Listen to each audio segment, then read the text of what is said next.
Hello बच्चों, let's read the following question. A satellite revolves around a planet in an orbit just above the surface of a planet. Planet के just surface के जो above है वो satellite अपने orbit में revolve कर रहा है, taking g is equals to 6.67 into 10 raised to power minus 11 Newton meter square per kg square and the mean density of the planet 5.51 into 10 raised to power 3 kilogram per meter cube. Find. क्या find out करना है? The period of the satellite. हमें satellite का period find out करना है.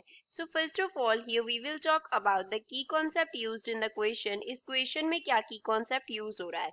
तो इसके लिए simply हमें time period का क्या मालूम होना चाहिए, formula मालूम होना चाहिए. तो suppose हम time period को capital T से denote कर रहे हैं तो उसके लिए हमारे पास formula होगा 2 pi r upon v naught. 2 pi r जो है वो circumference को represent करता है.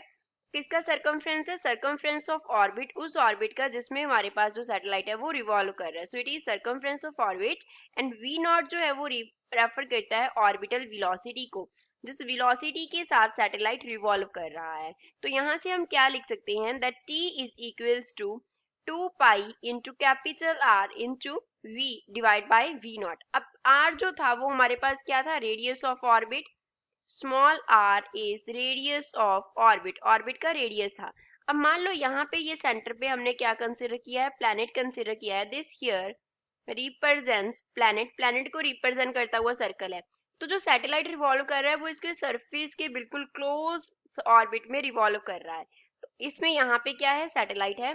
इस पोजीशन पे सैटेलाइट है. तो प्लैनेट का जो हमारे पास रेडियस है दैट इज कैपिटल आर. अब ये क्या है? कैपिटल आर है. सैटेलाइट का जो रेडियस है वो क्या है? स्मॉल आर है. तो स्मॉल आर जो है वो कैपिटल आर के नियरली इक्वल है क्योंकि सैटेलाइट जो है उसका ऑर्बिट जो है वो सरफेस के बिल्कुल क्लोज है. तो जो रेडियस ऑफ ऑर्बिट है वो हमारे पास क्या है? स्मॉल आर नियरली इक्वल है कैपिटल आर के, that is radius of planet.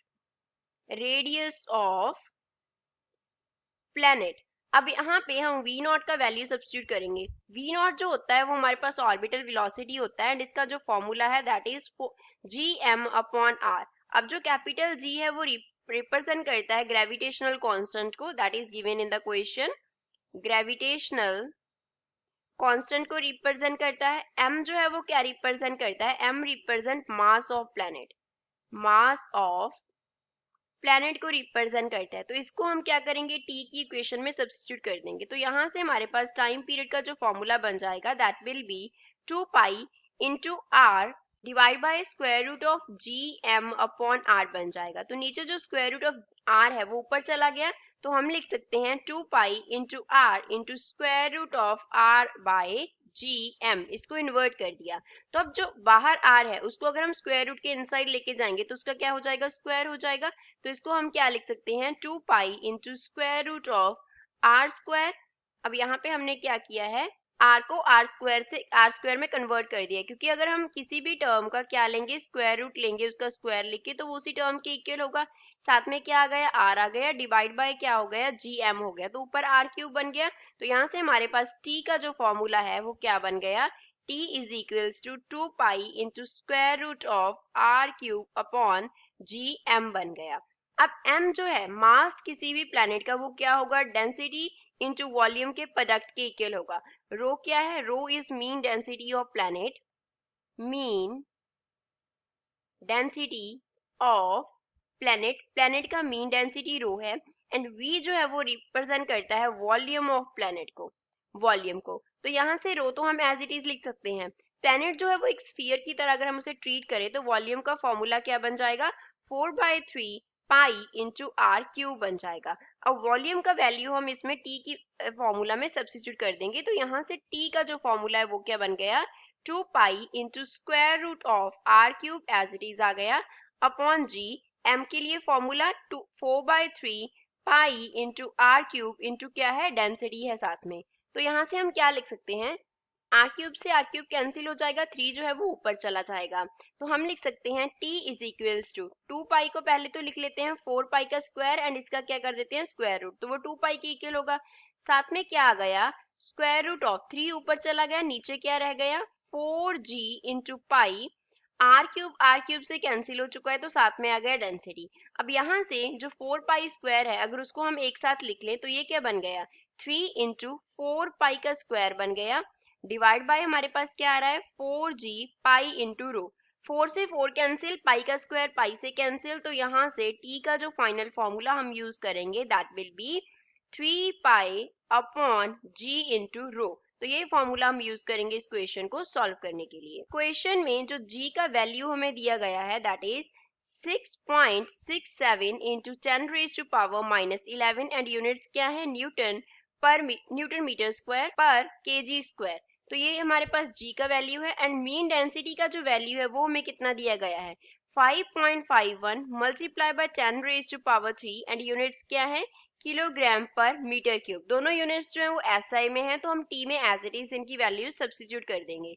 तो यहाँ से टी का जो वैल्यू है वो कैसे हमारे पास बन जाएगा स्क्वायर रूट ऑफ ऊपर क्या है 3 इंटू पाई, पाई का वैल्यू होता है 3.14। क्या यूज कर रहे हैं हम that value of pi is equals to 3.14 divide by g का value 6.67 multiply by 10 raise to power -11, density का value 5.51 multiply by 10 raise to power 3 है।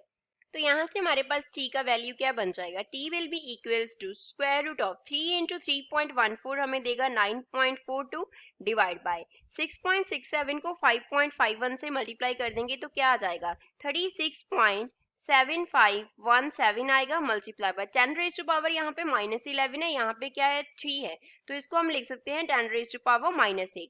तो इसको हम फर्दर क्या लिख सकते हैं स्क्वायर रूट ऑफ 9.42 को एज इट इज लिख लिया। अब यहाँ पे 10 रेज टू पावर -8 है तो अगर 2 जीरोस को हम इस तरफ ले जाएं तो हम क्या लिख सकते होते हैं 0.367517 multiply by 10 raise to power -6। तो अब 10 रेज टू पावर -6 को तो हम ऊपर ले लेंगे एंड 9.42 को क्या कर देना है डिवाइड बाय 0.367517। तो यहाँ से हमारे पास t का जो वैल्यू है वो बन जाएगा, यहाँ पे तो square root as it is आ गया, स्क्वायर रूट ऑफ 25.63 आ जाएगा multiply by 10 raise to power 6 हो जाएगा। तो यहाँ से t का जो वैल्यू आएगा that will B 5.062 multiply by क्या है 10 रेज टू पावर, यहाँ से आ जाएगा हमारे पास 3, 10 रेज टू पावर 6 का स्क्वायर रूट क्या होता है 10 रेज टू पावर 3 होता है। तो यहाँ से t का जो वैल्यू आ गया वो आ गया 5062 एंड इसके यूनिट्स क्या होंगे सेकेंड होंगे। तो इतना टाइम पीरियड होगा गिवन सैटेलाइट का। So this is the final answer for the question. I hope you understood well. Thanks.